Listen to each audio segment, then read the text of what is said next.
2023년도 더탐사 시민학당에서 노자랑 놀자 강의를 맡게 된 인하대학교 명譽교수 겸 시민학당 교장 김영 인사드립니다.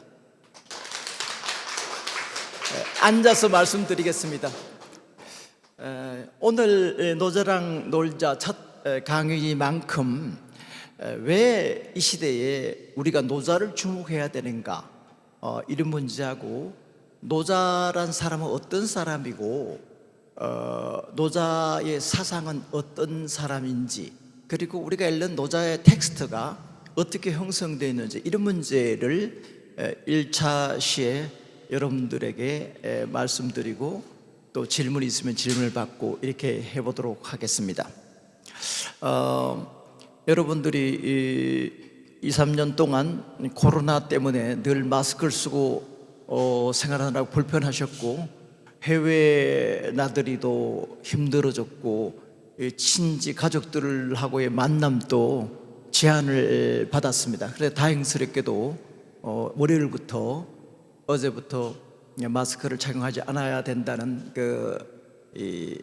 지침이 내려왔습니다. 밀집된 지하철을 제외하고 또 병원이나 약국을 제외하고는 일상생활이 좀 자유로워졌지만, 우리 신중한 한국분들은 해제됐음에도 불구하고 이렇게 마스크를 쓰는 경우가 많습니다. 아주 미세먼지도 있고, 사람들이 다중시설에서는 자기 건강을 위해서 마스크를 쓰는 것도 하나의 방법이라고 생각합니다. 이 팬데믹을 겪으면서 우리 인간이 모든 것이 가능하다, 과학기술 문명이 모든 문제들을 기술적으로 과학적으로 해결할 것이다 라는 그 믿음이 깨어졌습니다. 안 되는 것이 있구나, 인류의 생존이 위협받는 시대에 있구나라는 것을 뼈저리게 느꼈습니다. 자연이 이 병이 들면 인간이 병들 수밖에 없고, 우리 인간의 생명이 가장 존귀한 가치인데 그 생명 자체가 위협받는 그런 상황에서 과연 과학기술의 발전이 무슨 의미를 가지는가, 이런 걸 생각하게 되었습니다. 최근에 여름에 되면 기후위기 때문에 폭우라든지 한발이라든지 이런 것들이 자주 일어납니다. 옛날에는 사과가 저 대구 쪽에서 생산됐지만 요새는 저 강원도 쪽에 평창에 이런 데 와서 사과 생산이 되기 시작하고, 제주도에서 재배하던 감귤이 우리 한반도 남쪽에 경상남도나 전라남도 쪽에서 재배될 정도로 기후 온난화 현상이 심합니다. 남북극의 해빙으로 말미암아 해수면이 상승돼 가지고 태평양의 산호섬이 잠기게 되고요, 알프스의 만년설이 녹아서 이 해수면의 염도가 떨어져서 대륙에 결한 작용이 일어나서 갑작스러운 추위 같은 것들이 오기도 합니다. 이런 것들이 우리 석탄을 비롯한 탄산가스 배출을 너무나 많이 해서 지구가 온난화되었기 때문에 그런 거 아니겠습니까? 그래서 일상적으로 겪는 이 기후위기, 생태위기 속에서 이 노자라는 그 사람이 가지고 있었던 생태적인 사유, 이것을 재음미해 볼 필요가 있겠다, 이런 생각을 하게 되는 것 같습니다. 노자가 우리 인간이 추구해야 될 가치가 세 가지가 있는데요, 첫째는 자비로움. 이것은 유교에서 말하는 인이라든지 불교에서 말하는 자비하고도 같습니다만은 사랑하는 마음, 남을 존경하고 아끼는 마음, 이게 첫 번째 가치이고, 두 번째가 검소함이라고 했습니다. 세 번째가 불가미 천하선, 천하에서 앞서려고 하지 않는 것, 겸손한 것, 낮추는 것, 부드러운 것, 이것이 세 가지 가치라고 했는데, 그 세 가지 가치 중에 저는 다른 성인들과 다른 노자만의 독특한 철학이 뭐냐면 검소함이라고 해요. 검소함이라는 것이 뭐냐면 이 주석에 보면 유의불용자, 있으면서도 쓰지 않는 것, 쓸데없이 과소비하지 않는 것. 우리가 살아가면서 재화를 사용하고 물건을 쓰고 뭐 그래야지 살 수가 있지 않겠습니까? 그런데 필요한 만큼 이상을 탐욕 때문에 많이 먹고 많이 쓰고 많이 낭비하다 보니까 이게 지구가 병들고 온난화되고 살기 어려워진 생태위기 시대를 갖게 되어서 이 노자가 가지고 있는 검소함이라는 이 가치가 정말 현재적인 의미를 지닌다, 이렇게 볼 수가 있을 것 같습니다. 이 자연과 인간의 공존 공생, 인간 위주의 사고방식에서 인간과 만물이 일려 같다는 생각을 가질 필요가 있습니다. 조선 후기에 홍대용이라는 그 실학자가 있는데요, 이 홍대용 선생은 이런 말을 했습니다. 인간의 입장에서 만물을 바라보면 인간이 귀하고 만물이 천할 것이다. 그런데 그 만물의 입장에서 보면 만물이 귀하고 인간이 천할 것이다. 그런데 하늘의 입장에서 이 인간과 만물을 보면 똑같을 것이다. 인간과 만물은 하느님의 법대로 다 소중한 존재이고 이 세상을 구성하는데 없어서 안 될 소중한 존재. 그런데 우리 인간들은 인간만이 소중하다. 만물도 다 개체고 이용하고 남벌하고, 요즘 또 설악산에 케이블카를 설치하는 문제를 가지고 논란이 되고 있고, 제주도의 비자림 앞에 도로를 내면서 오랫동안 자랐던 나무들을 벌목하는 일들이 벌어져서 환경운동가들이나 시민들이 반대하는 일들이 벌어지고 있죠. 이번에 코로나도 자연 생태계를 우리가 파괴하니까 이 자연이 우리들에게 보복을 한 게 아닌가, 이렇게 자연과학자들은 얘기하고 있습니다. 이런 상황에서 인간의 절대주의적인 인간 위주의 가치관, 사고방식, 이런 것을 좀 방성하기 위해서 임법지, 지법천, 천법도, 도법자연, 인간은 땅에 의지해서 사는 거죠. 그런데 이 땅이 더러워지고 황폐해지면 인간이 또 생존하기 어렵지 않습니까? 하늘은 이 땅에 비를 내립니다. 근데 하늘에서 땅에 비를 내리지 않으면 사막화되어서 산천초목이 살 수가 없는 거죠. 그런데 하늘은 또 도의 이치에 따라서 봄, 여름, 가을, 겨울에 운행이 되는 것이죠. 그런데 노자는 뭐라고 했냐면 도조차도 스스로 그러한 이치를 본받는다. 도법자연이라는 말을 했어요. 임법지, 지법천, 천법도, 도법자연. 그래서 최고의 가치가 스스로 그러한 가치라는 것이죠. 요새 우리나라가 좀 위기에 처해 있습니다. 운이 업계도 이렇게 좀 상식의 지도자를 만나서 우리가 굉장히 고통을 겪고 있습니다. 민주주의 국가에서 상권이 분립되고 인권이 존중되고 언론 집회의 자유가 보장되어야 됨에도 불구하고 진실을 보도하려고 하는 우리 더탐사의 기자들을 수시로 압수수색 체포하고 야당을 탄압하고 이런 일이 벌어졌지 않습니까? 그래서 검찰공화국이라는 말이 나옵니다.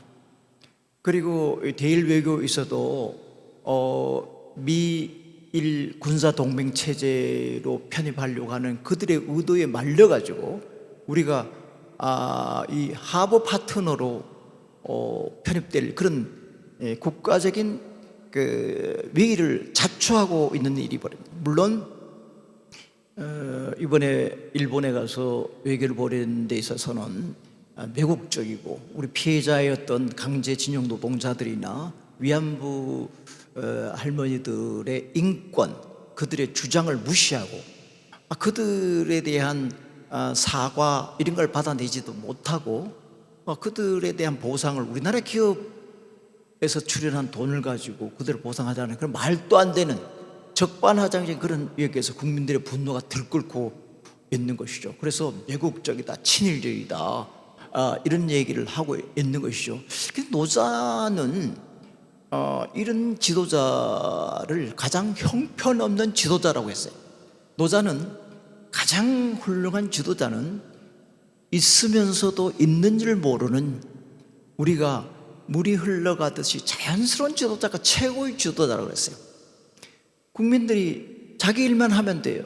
정치가가 자기 정치하는 룰에 따라서 정치를 해 나가면 국민들은 각자 자기가 생업에 종사하면 되는데 국민들이 정치가 잘못되니까 자꾸 비판해야 되고 견제를 해야 되고 저항을 해야 되고 토요일마다 거리에 나가서 항의를 해야 되고 이런 피곤한 일이 벌어지는 거예요. 그런 모습을 보고 노자는 물 흐르듯이 백성들을 편하게 하는, 있는 줄 없는 줄 모르는 그런 지도가 최고의 지도자라고 했습니다. 그 다음에 두 번째는 좀 인기를 의식하려는, 인기 얻으려고 하는 지도자가 두 번째 지도자고요. 세 번째 지도자는 무서워하는 지도자. 저 말 안 들으면 이 검찰들이 수색하고 압수수색하고 잡아간다, 뭐 그런 거에 대한 두려움이 있는. 그 다음에 네 번째 가장 그 수준 낮은 지도자가 백성들이 그를 모독하는 지도자. 저게 대통령이야, 이게 나라야, 이렇게 얘기하는 수준이 가장 낮은 지도자라고 했어요. 지금 우리나라에 윤모라는 사람이 제일 꼭대기에 올라 있는데 이 네 가지의 노자의 기준으로 보면 1, 2, 3, 4 중에 네 번째 해당되지 않겠습니까? 그죠? 저게 대통령이야. 이게 우리가 지금 대한민국이 어떻게 일군 나라인데 이렇게 너절해 버렸어. 하루아침에 1년 만에 이렇게 돼버렸어. 이렇게 하지 않습니까?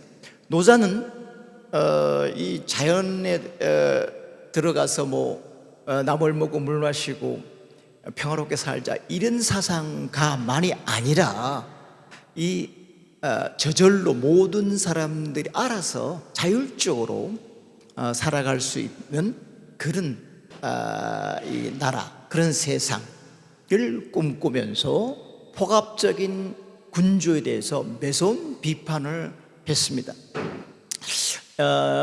이번 상반기에 노자랑 놀자를 제가 강의하게 된 이유도 우리 시대가 너무나 생태 파괴적이고 너무나 권위주의적이고 인위적이고 툭하면 압수수색을 벌이고 사람을 피곤하게 만들고 짜증나게 만들고 이렇게 하지 않습니까?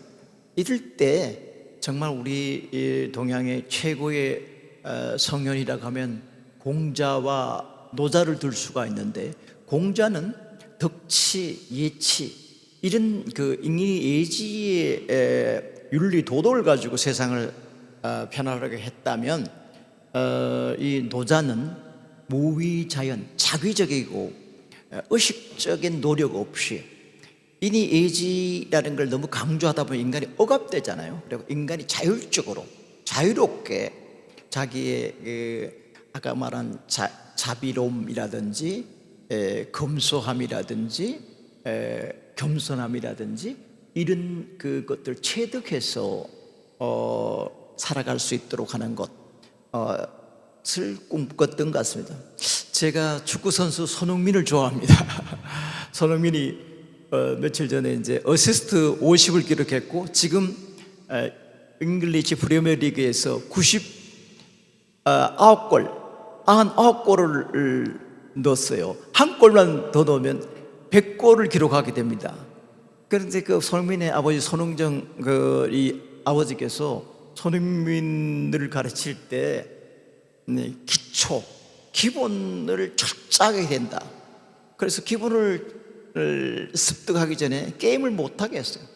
그래서 왼발 오른발 연습을 얼마나 시켰는지, 딴 선수들은 왼발잡이 오른발잡이 있지만 손흥민의 경우는 왼발 오른발에 다 잘 써요. 그리고 킥이 굉장히 정확하죠.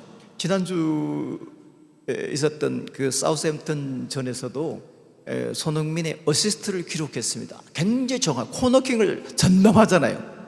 그런데 손흥민이 코너킥을 비롯한 킥을 정확히 찾는 것은 뭐 저절로 그렇게 된 것이라고 생각할 수도 있지만 사실은 피나는 노력, 연습의 결과입니다.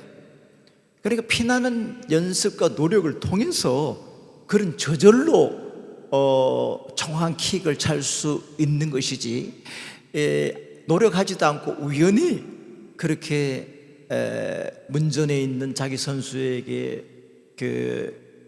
올이 갈 수 있도록 해서 헤딩을 하거나 발로 차서 슛을 할 수 있게 만드는 건 아닙니다.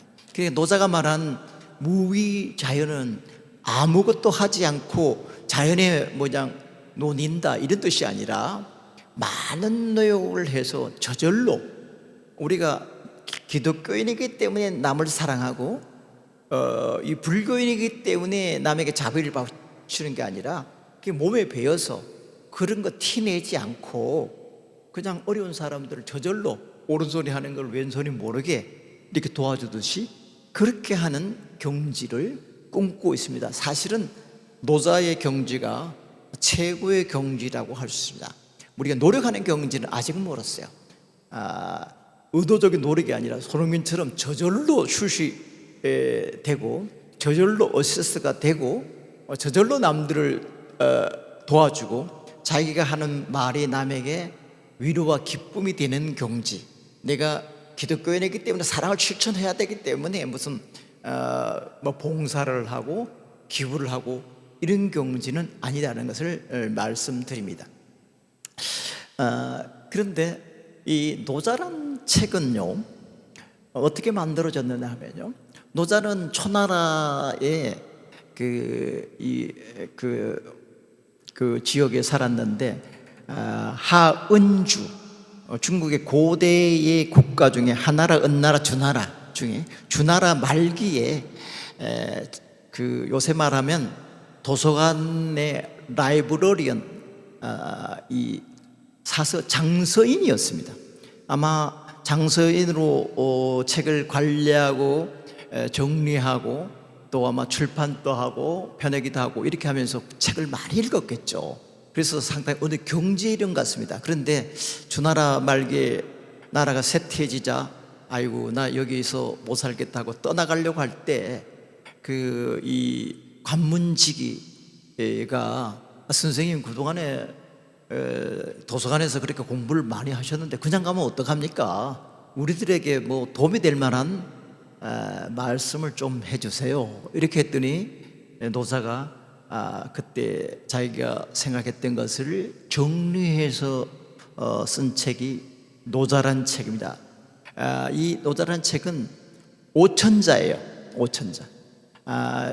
그 논어가 15,000자, 맹자가 35,000자, 장자가 60,000자인데 이 노자는 좀 짧아요. 아주 짧은데 그 대신에 굉장히 많은 함축적 의미가 포함되어 있습니다. 그래서 이 노자는 뭐 경전이라기보다도 철학 시에 가깝다, 이렇게 표현하는 사람도 있습니다. 짧은 경구 속에 많은 함축적 의미가 있어서 그 노자를 바라보는 사람의 관심에 따라서 다양하게 해석되고 각 시에 따라서 역사적인 측면에서 재해석될 여지가 아주 많은 텍스트다, 이렇게 생각됩니다. 그래서 이 노자란 책이 2500~600년 전에 만들어지고도 오늘날까지 스테디셀러가 된 이유가 그 속에 내장되어 있는 함의가 범상치 않기 때문에 그런 게 아닌가. 그래, 아까도 말씀드렸습니다만 우리가 생태 위기 속에서 이 난세에 정치를 어떻게 해야 되는가, 인간과 자연의 관계는 어떻게 돼야 되는가, 이런 거에 대해서 많은 지혜를 주기 때문에 우리 노자를 다시 공부하는 거라고 생각이 됩니다. 그런데 이게 노자를 비롯한 성경이라든지 부처님의 그 말씀, 이런 것들을 보면요, 한결같이요 직접 이분들이 그 저서를 하지 않았어요. 우리 내가 좋아하는 우리 성서신학자 김근수 소장처럼 매일 새벽에 일어나서 수도하는 마음으로 원고지를 몇십 매를 써서 지금 9권의 그 타의 추종을 불허하는 그런 무거운 아주 묵직한 책을 냈죠. 그런데 그 우리 김근수 선생 같은 분은 성인이 되기는 걸렸어요. 성인이 되려면은요 저렇게 저수를 하면 안 돼요. 성인들의 공통 특징은 뭐냐면 아리까리한 말만 던져놔야 돼요. 산은 산이고 물은 물이다. 이게 뭐 산은 산이고 물은 물이지 뭐 이게 뭐야 이거? 응? 그런데 이렇게 참 이렇게 해놓으면요 우리 같이 이제 할 일은 학자들이 연구하기 시작합니다. 이게 왜 이런 말을 했을까? 그 역사적인 배경은 뭐고 사전적인 뿌리는 뭐고 누구의 영향을 받아서 이런 일을 했고 이것이 현대적인 의미가 무엇이고 막 연구를 막 이렇게 하는 거예요. 그래서 이 성인들은 공자님 또 말씀만 이렇게 던져놨어요. 제자들하고 대화를 해놨어요. 부처님도 여러 대중하고 설법을 했어요. 노자도 그냥 간문지기가 하니까 그냥 말로 구술해가지고 했더니 오천자가 된 거예요. 그런데 이제 성인들이 남겨놓은 것을 경이라고 합니다. 성경, 불경, 육아의 경서 이렇게 있나요? 그런데 성인들이 해놓은 걸 갖다가 우리 같이 이렇게 좀 학자들이 할 일 없는 학자들이 밥 먹고 살라고 그에 대한 주석을 하고 풀이해놓고 사람들이 알게 해놓은 걸 전이라고 그래요. 전. 그래서 성경현전이라는 말을 써요.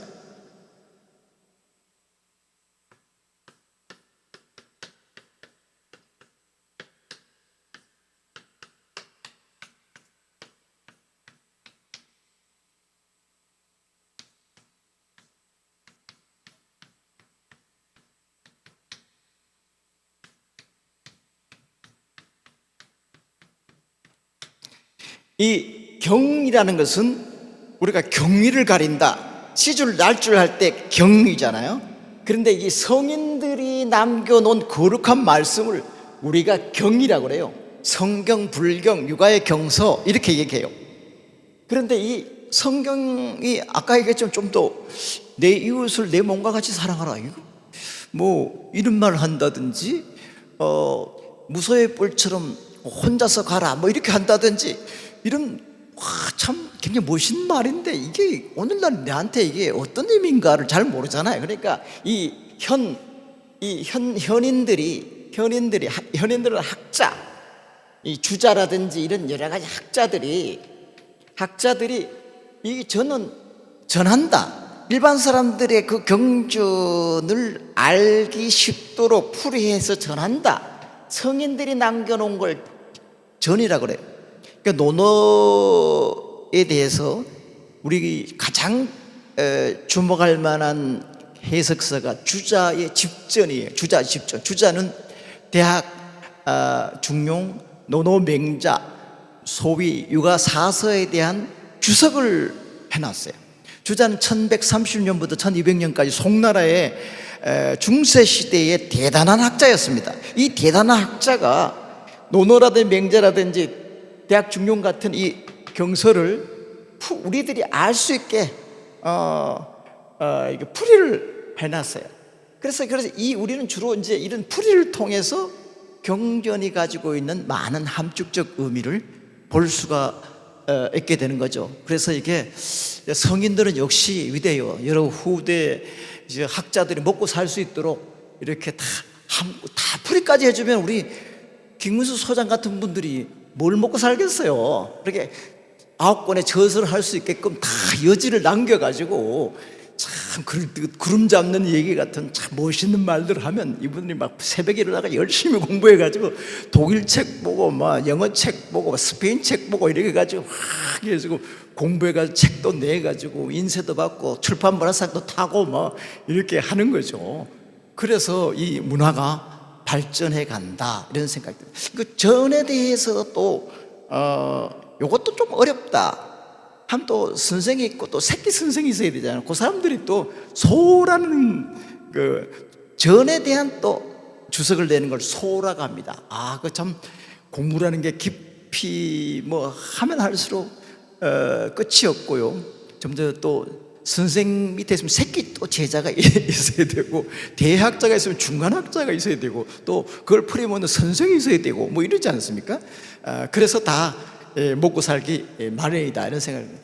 그래도 뭐 우리 이왕 우리 김근수 선생님께서 뭐 성인 경을 쓰기 뭐 포기하셨다면 꾸준히 이렇게 9권의 이 성서 주석서를 내서 10권 또 채우시고, 우리 오후에 예수 이야기를 하는데 에레미야 예수, 예루살렘 예수, 에레미야에서 예루살렘에 가는 예수 3부작을 하는데, 그래서 자꾸 이렇게 책도 많이 팔리고 인쇄도 많이 해서 저 같은 이게 좀 가난한 선배를 좀 밥도 사주고 커피도 사주고 이렇게 해주기를 저 기대합니다.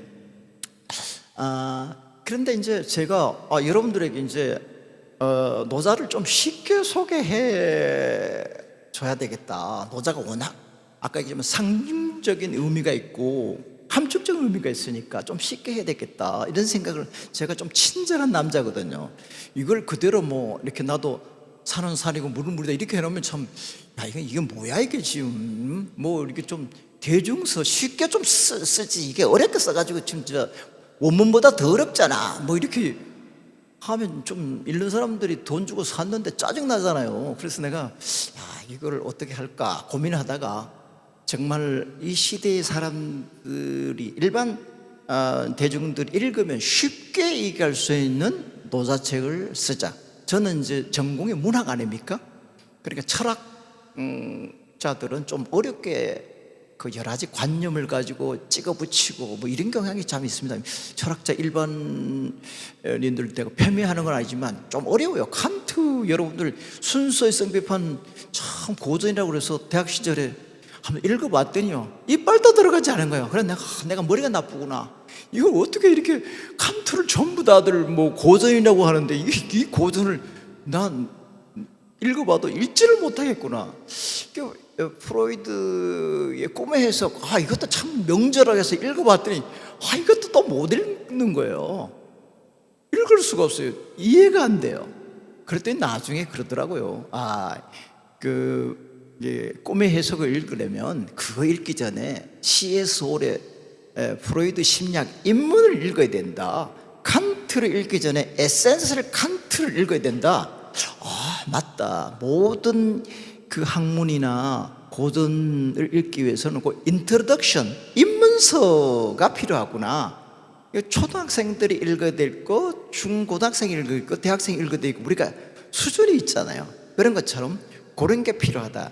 저는 그 철학자가 아니고 본격적으로 이 노장을 공부한 연구자가 아니고 글을 읽기 좋아하는 문학하는 사람이었기 때문에, 문학하는 사람들은 좀 자유로워요. 사유가 막 어디 얼금에 있지 않습니다. 물전고일서 한 책에 절대 의지하지 않습니다. 삐딱한 생각만 해요. 내 멋대로 생각을 해요. 지금까지 뭐 노자에 대한 주석서가 371권이나 유명한 책이 나왔습니다. 제가 그거를 371권 연구하다가는요 지금 머리가 이 정도로 휘었는데 더 휘어져가지고 머리가 빠져가지고 그 책 한 권 쓰지도 못하고 죽을 거예요. 나 그런 일을 하고 싶다 포기하고 내 나름대로 한번 노자를 읽어봐서 해석하자. 그렇지만 가장 중요한 노자의 텍스트를 내가 공부를 하되 내 물리로 이 노자를 해석해서 지금 21세기를 살아가고 있는 우리 시대 사람들에게 친절한 인트로덕션, 안내서를 만들자 해서 노자책을 읽기 시작했습니다.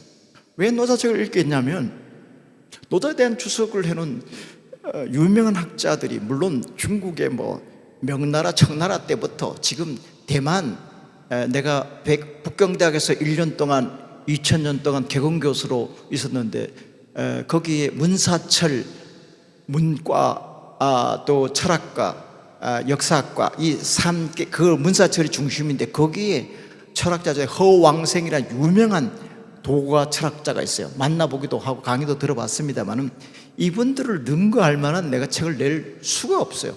그런데 그런 분들의 중요한 이 학자들의 책을 읽고 참고를 하려고 했는데 자꾸 끌려가는 거예요. 너무 압도돼가지고. 북경대학 교수고 세계 책에 가는 진공 선생이 대만에서 최고의 학자인데 내 주견이 없으니까 이 사람들 하는 게 다 맞은 것처럼 하는 거예요. 그런데 자존심 상하잖아요. 나도 이래 봐도 대한민국을 대표하는 뭐 국문학자, 한문학자인데 이 뭐 어떻게 이렇게 대만학자하고 중국학자들, 대륙학자들이 끌려갈 수 있겠나. 그래서 이 양반 한번 읽다 치고 내가 스스로 읽기 시작했습니다. 그래서 수백 번을 읽었습니다. 한 400~500번을 읽으니까 장악이 되더라고요. 주견이 생기더라고요. 주견. 내 나름대로 노자를 볼 수 있는 관점이 생기더라고요. 다산 정약용 선생이 그런 말을 했어요. 책을 읽을 때 자기 나름대로 주견을 가지고 책을 봐야지 책의 내용이 자기에게 들어오고 우리 시대에 필요한 내용이 캐치가 된다. 아무런 생각 없이 그냥 책을 따라 읽으면 책에 압도돼가지고 남는 게 없다. 말하자면 고기를 잡을 때 그물을 쳐서 이렇게 고물을 잡듯이 자기의 문제식, 주견을 가지고 봐야 돼. 그러니까 내가 한 400~500번 정도 읽으니까 약간 자신감이 있어. 뭐 허왕생 선생 생각도 뭐 옳은 것도 많지만 틀린 것도 있겠네. 너무 어렵네. 뭐 이거 좀 쉽게 할 수 없을까? 그래서 내 나름대로 그 노자의 전체 81장의 제목도 달고요, 내용도 아주 부드럽게 현대적으로 소개하고 이렇게 했습니다. 그리고 이 책을 초고를 쓰고 난 뒤에 2~3년 동안 여의도 색강 생태공원에 거기서도 교장 노릇을 했는데 노자 강의를 하면서 강의를 통해서 거르고 정리하고 소화해서 이 책을 작년 봄에 내게 되었어요. 그때 내가 서문에도 썼습니다마는 나는 또 다른 해석서를 내려는 게 아니라 이 21세기 생태위기 속에 살고 있는 사람들에게 친절한 노자 안내서를 내는 걸 목표로 한다. 그래서 여기에 어려운 한자들은 좀 쉬운 한자들로 바꾸고요, 그 중국에 취할 것은 취할 거고 버릴 거는 버린다. 왜냐하면 나 자신이 있으니까. 나는 나름대로 한 500~600번 읽었고 이번 강의를 하기 위해서도 집에서 또 몇 번을 읽었거든요. 아마 이번 연말쯤 되면 한 1000번을 돌파하지 않을까. 뭐 그러면 나도 나름대로 일가를 가졌다라고 자부심을 가지고 그분들하고 얘기를 해도 뭐 나는 내 나름대로 이런 생각 때문에 이렇게 해석했다고 할 수가 있을 것 같습니다. 여러분들 아마 보시면 이 책이 일세를 내서 한 달 만에 매진이 되었습니다. 그래서 아마 이게 왜 그랬냐면 그동안에 노자의 책들이 번거로운 주석서들이 워낙 많고 양은 많은데 읽기가 불편했거든요. 그런데 이건 컴팩트하게 냈기 때문에 사람들의 호응을 받는 거 아닌가. 그래서 이번 이 시민학당의 봄학기에 이 노자책을 가지고 공부하면 뭐 그런 대로 재미있어 하지 않을까 하는 기대를 가지고 강의를 하게 됐다는 말씀을 드립니다. 그래도 약간의 여러분들에게 텍스트에 대한 소개가 필요한데요, 32페이지, 교재 32페이지입니다만은 우리나라에서 이제 노자를 여러분 도덕경 들어보셨죠? 노자를 도덕경이라고 하지 않습니까? 그죠?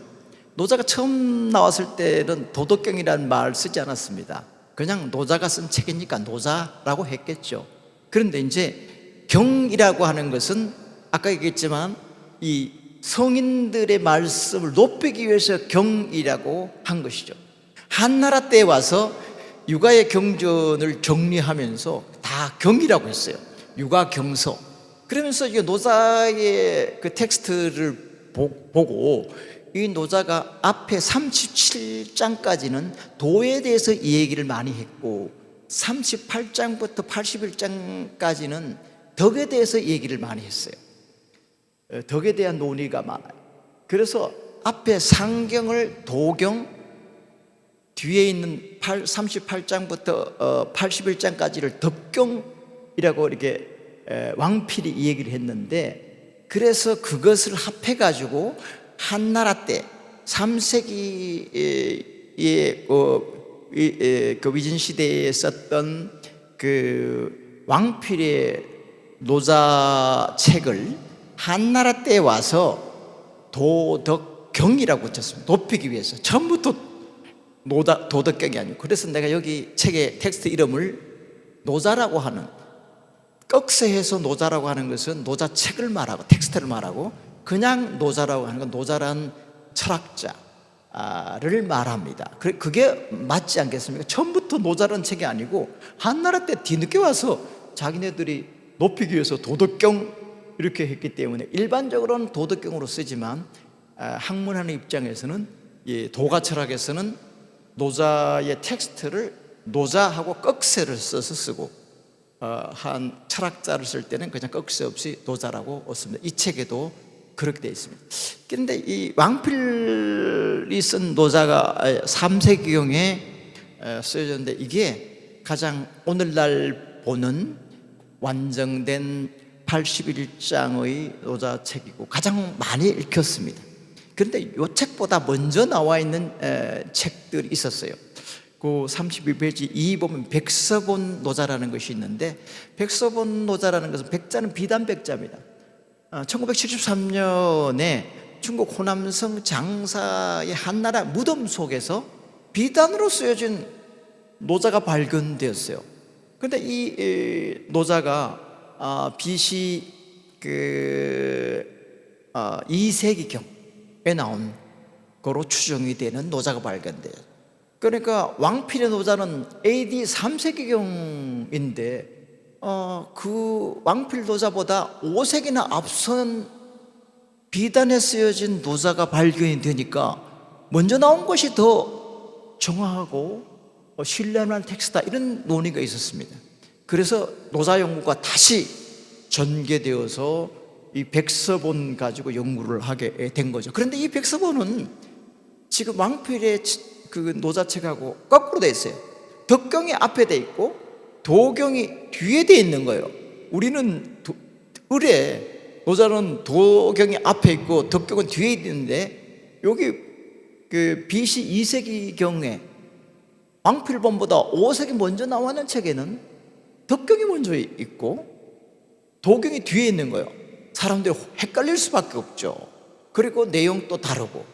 그래서 다시 연구를 이 교감을 해서 다시 텍스트를 확정하는 작업을 하고 있는 중에, 또 20년 뒤에 1993년에 또 축간본 노자가 발견이 되었습니다. 축간은 대나무에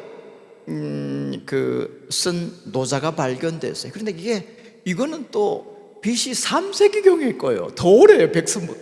그냥 오래될수록 더 원본에 가까울 것이 아니냐라고 생각할 수 있잖아요. 그런데 이게 유감스럽게도 축간본 노자는 만약 땅속에 있다 보니까 많이 없어져 버렸어요. 남아있는 거는 많이 그걸 참고하지만 완성된 형태가 아니기 때문에 참 아쉽게 생각하고, 이 1973년에 발견된 비단본 백서노자하고 1993년에 나온 축간본 노자, 이 발견으로 말미암아 노자 연구가 새로운 국면을 맞게 되었습니다. 그래서 그렇게 난 뒤에 이제 몇십 년이 지나면서 요새 와서 텍스트가 확정이 되고 있는데요. 그래서 완성된 텍스트라고 다들 주장하지만, 내 것이 옳다라고 하지만 다 상대적이에요. 불교에서 말하는 말 가운데 내가 제일 좋아하는 말이 재행무상이라는 거예요. 모든 것은 무상하다. 상한 것이 없다. 일정한 것이 없다. 모든 것이 변한다. 바뀐다. 절대적인 게 없어요. 텍스트도 바뀌고, 보세요. 백서본, 축간본, 그 다음에 또 하상궁이라는 분이 또 이 노자에 대한 해석을 했는데 이걸 하상공본이라고 하는데 이것은 왕필보다가 또 1세기 앞서요. 그건 앞선데 상당히 왕필본보다 완성된 또 노자가 나왔어요. 그러니까 이 판본들이 여러 개가 나오니까 뭐를 원본으로 봐야 될 것인가, 이런 문제가 계속 지금도 중국 학계에서 논란이 되고 있는 거예요. 그런데 내가 중국 학계의 논란을 다 따라가면서 이거 눈치 볼 것 없이 나는 내 식대로 한 5, 6편 읽어서 나는 이렇게 보겠노라 그러면서, 아마 그 주석에 보면 내가 왜 이 왕필본이 가장 우리나라의 선배 학자들이, 우리나라 사람들이 많이 본 것이기 때문에 그걸 위주로 하면서도 백서본도 가져오기도 하고 축간본도 가져오기도 하고 하상공본도 가져오기도 하고 이렇게 하면서 원본을 재구성했습니다.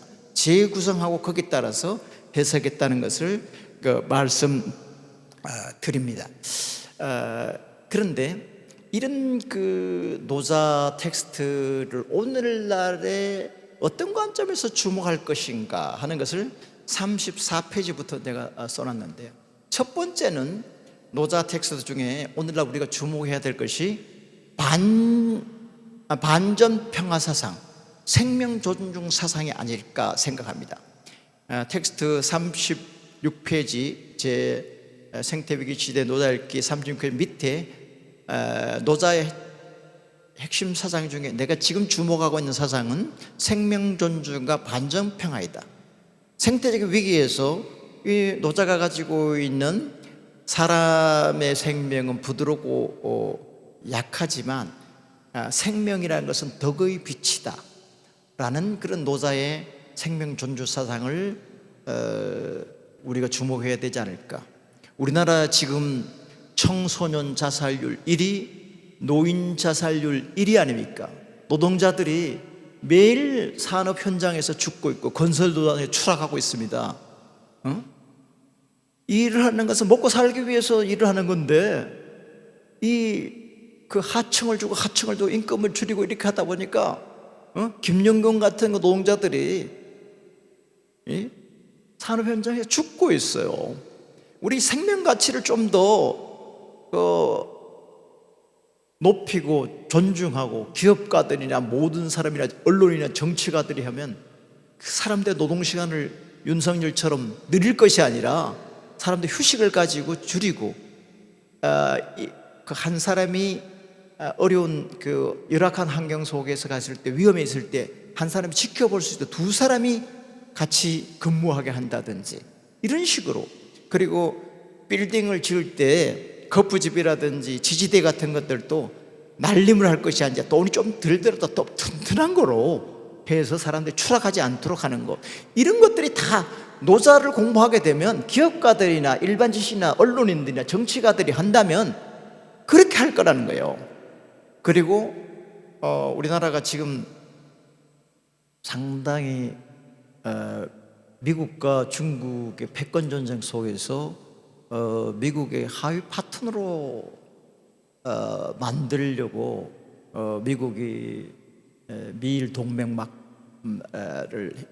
강화하면서 우리를 거기 자꾸 끌어들이려고 하잖아요.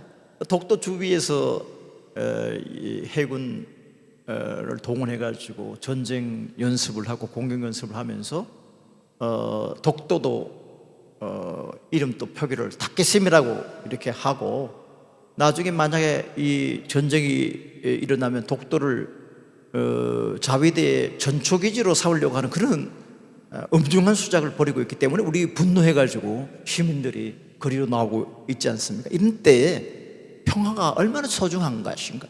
어떻게 못났으면 남북끼리 총뿌리를 겨누리고 일본이 우리나라를 침략하던 일본이 다시 재진출할 수 있도록 이렇게 윤관놈이 엉터리같이 이런 매국 친일 외교를 벌이고 있겠습니까? 그러니까 어제 정의구현 전국사재단에서 윤가 퇴진하라고 신부님들이 나선 거죠. 그리고 이 노자에서 우리가 또 주목해야 될 것이 36페이지에 있습니다. 부드럽고 겸허한 삶. 이 딱딱하고 경직되고 명령 과잉의 시대에 부드럽고 겸허한 삶을 우리가 본받아야 되겠다. 그리고 세 번째는 대립 전화의 세계라고 했는데, 하나의 관념의 포로가 되지 말고 우리가 어려움 속에 희망이 있다, 화 속에 복이 있고 복 속에 재앙이 있다. 우리가 교만하지 말고 어려움을 참고 견디면 뭐 부식인대치처럼 미래가 있다라는 것을 노자는 가르쳐주고 있습니다.